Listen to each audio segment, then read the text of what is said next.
قربونی اون چی شد برم من آخه؟ مامان دوست داری برات سرویس بگیرم بری مدرسه و بیا یا دوست داری خودم ببرم بیارمت؟ چی جوری راحت تری مامان؟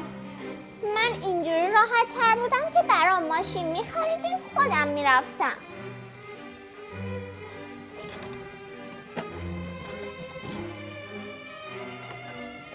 صد بار من به این مرد گفتم یه ماشین برای این بچه بخریم، حالا خوب شد دلش شکست.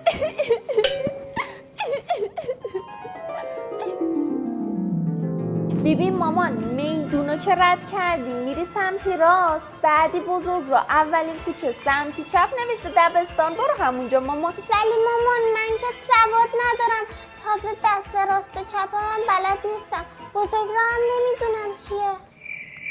اب نداره مامان، برو ببین بچه ها کجا میرن، تو هم برو همونجا. برو دیگه مامان.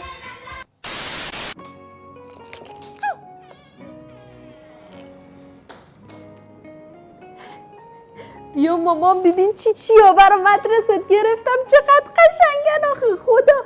تازه چند تا چیز قشنگ دیگه هم مونده، اونا رو فردا میرم برات میگیرم. باشه اینم باید یه دونه دیگه ازش بگیرید، من هویجیشو میخواستم، این کاکتوسه. چشم مامان قربونت برم من الهی.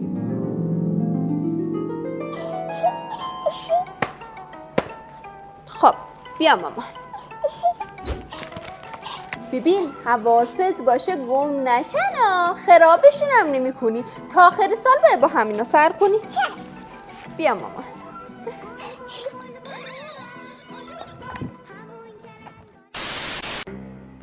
قربونت برم مامان، 15 میلیون شهری مدرسه دو زدم براشون. کمک به مدرسه چی؟ اونم الان 5 میلیون میزنم براشون مامان، خیالت راحت. باش.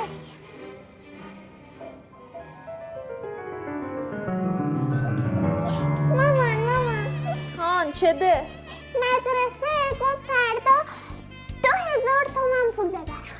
2000 تومن؟ نمیخواد ببری، میدونی که اگه بابات بفهمه چی میشه شر به پا میکنه. اگه هم خیلی اصرار کردن فوقش مدرسه داره میکنه.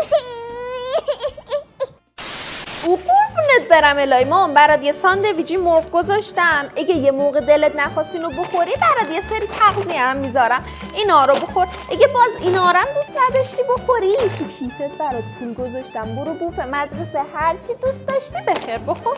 باشه مامان. او قربونش برم من دورش میگردم.